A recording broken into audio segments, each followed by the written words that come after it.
Tes. Assalamualaikum warahmatullahi wabarakatuh. Di sini saya akan sedikit mereview hasil WordPress yang saya buat.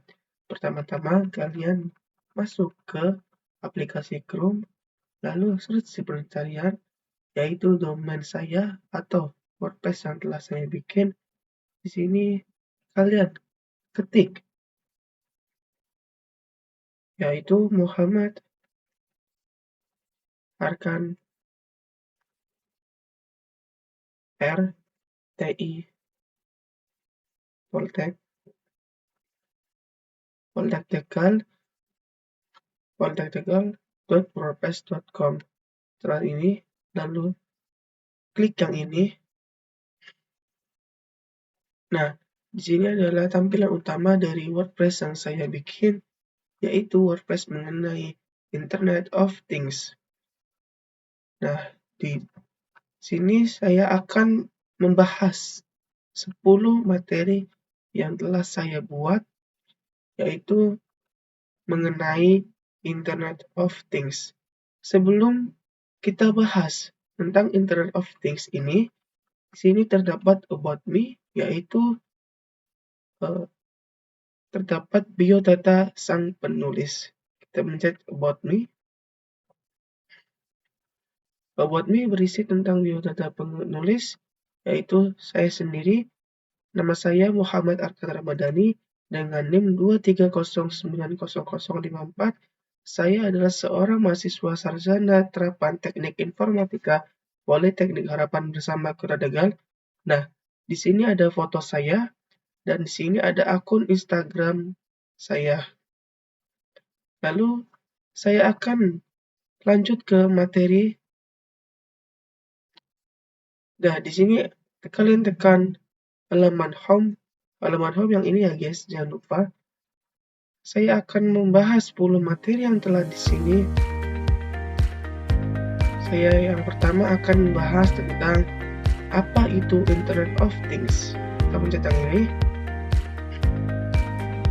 Internet of Things merupakan sebuah konsep di mana suatu benda atau objek ditanamkan teknologi seperti sensor dan software dengan tujuan untuk berkomunikasi, mengendalikan, menghubungkan, dan bertukar data melalui perangkat lain selama masih terhubung ke internet. IoT memiliki hubungan dengan erat dengan istilah matching to matching atau M2M. Seluruh alat ini yang memiliki kemampuan komunikasi M2M ini sering disebut dengan perangkat cerdas atau smart device. Nah, itu merupakan penjelasan singkat tentang apa itu Internet of Things. Nah, yang selanjutnya saya akan membahas tentang sejarah Internet of Things atau sejarah IoT.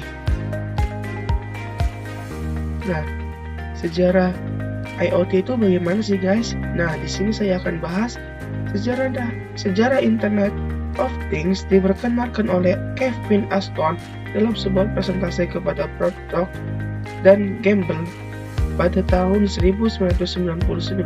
Kevin Ashton adalah salah satu pendiri Auto ID Lab MIT dan ia mengoptimalkan teknologi RFID yang digunakan dalam bentuk kode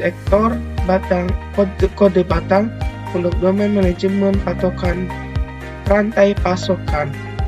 Nah, dalam kutipan yang ditulis oleh Kevin Ashton pada 22 Juli tahun 2009 dalam jurnal RFID, ia mengungkapkan bahwa pemahamannya tentang inti IoT yang sangat relevan hingga saat ini. Ia menyatakan jika memiliki komputer yang mengetahui segala hal tentang objek-objek di dunia ini dengan menggunakan data yang mereka kumpulkan tanpa bantuan kita akan dapat melacak dan menghitung segala sesuatu dan secara signifikan mengurangi pemborosan, kerugian, dan biaya. Nah, dari kutipan tersebut kita dapat memahami bahwa ideologi yang mendasari pengembangan IoT Kevin Ashton, seorang pelopor yang dalam teknologi tersebut juga menciptakan sistem standar global untuk RFID dan server lainnya. Nah, itu mengenali sejarah singkat tentang IoT atau Internet of Things. Selanjutnya saya akan membahas tentang materi tentang unsur-unsur IoT. Nah, unsur-unsur IoT itu terdiri atas 4 unsur-unsur yang penting, yaitu unsur sensor, konektivitas, pengelolaan data, dan antarmuka penggunaan atau UI. Nah, kita akan bahas satu persatu. Sensor. Tanpa keberadaan sebuah sensor, IoT tidak dapat bekerja.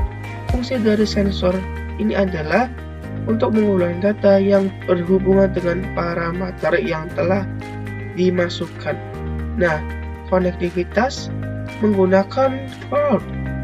Data yang telah terkumpul oleh sensor kemudian akan diproses jaring internet harus dipastikan berfungsi dengan baik, karena yang didapat dari IoT baik melalui Wi-Fi, jaringan seluler ataupun Bluetooth, semua akan membantu untuk transfer data menuju cloud.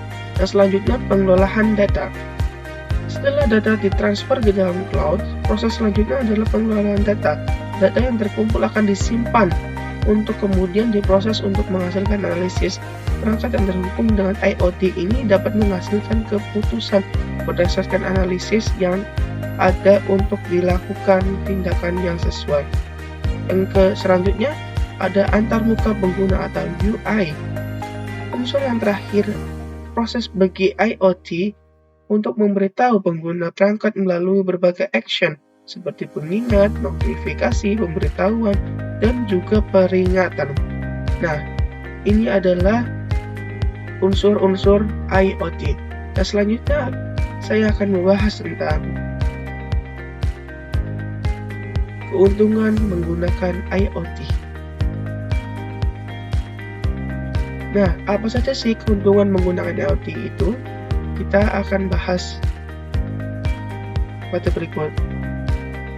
Ya, keuntungan IoT dibagi menjadi 3, yaitu ada efisiensi energi, hemat biaya, dan produktivitas meningkat. Nah, di sini ada unsur keuntungan menggunakan IoT. Nah, yang selanjutnya saya akan membahas tentang cara kerja IoT. Bagaimana sih cara kerja IoT itu? Nah, kali ini saya akan membahas bagaimana cara kerja IoT. Pada dasarnya, IoT beroperasi dengan menghubungkan berbagai jenis perangkat seperti software atau hardware ke jaringan internet. Ada 3 jenis komponen utama yang berperan penting dalam kerja IoT, yaitu sensor, gateway, dan cloud. Sensor yang digunakan pada konsep ini berupa sensor gerakan, sensor cahaya, dan jenis sensor lainnya. Tujuan dari penggunaan komponen ini adalah untuk mengumpulkan data dari objek-objek fisik yang terhubung dengan jaringan internet. Nah, itu dia cara kerja IoT. Nah, selanjutnya saya akan membahas tentang kelebihan dan kekurangan IoT yang perlu kamu tahu. Nah, apa sih kelebihan dan kekurangan menggunakan IoT? Apa kalian sudah tahu? Nah, saya akan membahasnya pada kali ini. Kelebihan IoT yaitu meningkatkan produktivitas, menghemat biaya, meningkatkan keselamatan, meningkatkan customer service, meningkatkan kepercayaan terhadap perusahaan. Nah, itu adalah kelebihan dari IoT. Selanjutnya, apa sih kekurangan dari IoT itu? Kekurangan dari IoT adalah isu keamanan, bergantung dengan listrik, bergantung dengan kecepatan internet, membutuhkan skill IT yang tinggi, mengurangi aktivitas fisik. Nah, itu dia kelebihan dan kekurangan IoT yang perlu kamu tahu. Selanjutnya, saya akan membahas materi tentang perbedaan antara IoT dan AI. Apa sih perbedaan IoT dan AI itu? Nah, di sini ada perbedaan IoT dan AI. AI atau Artificial Intelligence dan IoT atau Internet of Things adalah dua teknologi yang berbeda tetapi saling melengkapi. Berikut adalah beberapa perbedaan kunci di antara keduanya. Yang pertama ada definisi, yang kedua adalah fokus utama, yang ketiga ada pengaplikasian. Nah, itu perbedaan IoT dan AI. Yang selanjutnya ada unsur pembentuk ekosistem IoT. Apa saja sih pembentuk unsur ekosistem IoT tersebut? Nah, di sini ada unsur pembentuk ekosistem IoT, ada AI atau kecerdasan buatan, sensor, konektivitas. Nah, itu adalah unsur pembentuk ekosistem IoT. Nah, selanjutnya kita akan bahas. Nah, yang terakhir ada mengenal perangkat IoT beserta manfaatnya. Mengenal perangkat IoT beserta manfaatnya ada sensor IoT, 2. Perangkat pintar atau smart device, yang ketiga kendaraan terhubung, yang keempat ada perangkat kesehatan terhubung, yang kelima ada penerangan terhubung. Nah, dari kelima ini merupakan mengenal perangkat IoT beserta manfaatnya. Oke guys, itu adalah 10 materi yang sudah saya bahas pada kali ini. Semoga bermanfaat, dan di halaman ini terdapat juga kontak person yang dapat kalian hubungi, yaitu ada IG saya dan akun YouTube saya. Nah, akun IG saya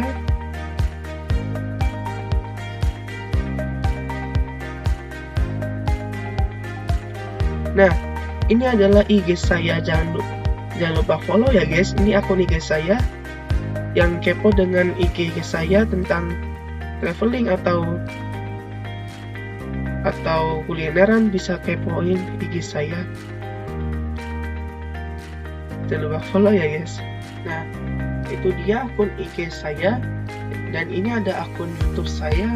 Jangan lupa subscribe juga ya guys mengenai dunia per-IT-an atau dunia berinformatika. Yang selanjutnya kita akan mengetes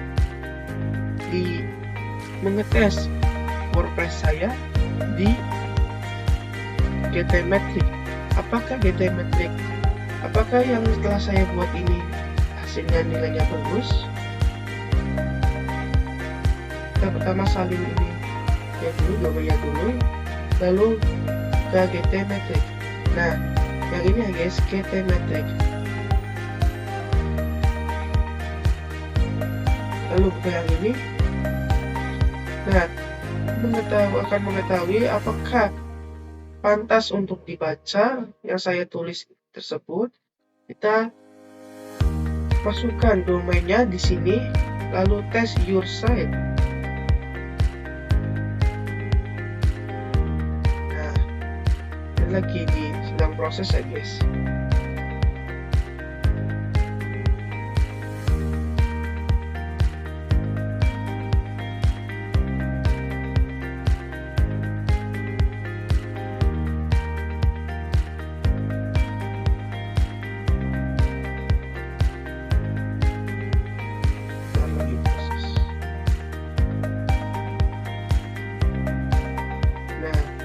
Sini kalian dapat mengetahui domain yang saya buat mengenai WordPress, yaitu domain saya muhammadarkan.rti@wordpress.com. Sini mendapatkan GTmetrix yang mendapatkan nilai A, performance 100%, struktur 100%, dan sini ada LPC 484 ms, TBT pendapatan 0 ms, CLC 0. Nah, kalian dapat lihat sendiri ya guys. Di sini ada image semuanya low ya guys, low, tidak ada hambatan sama sekali. Dan ini nilainya. Nah, berarti taman ini layak untuk kalian baca dan pantas untuk saya post. Nah, cukup sekian presentasi dari saya, kurang lebihnya mohon maaf. Assalamualaikum warahmatullahi wabarakatuh. Jangan lupa subscribe ya guys.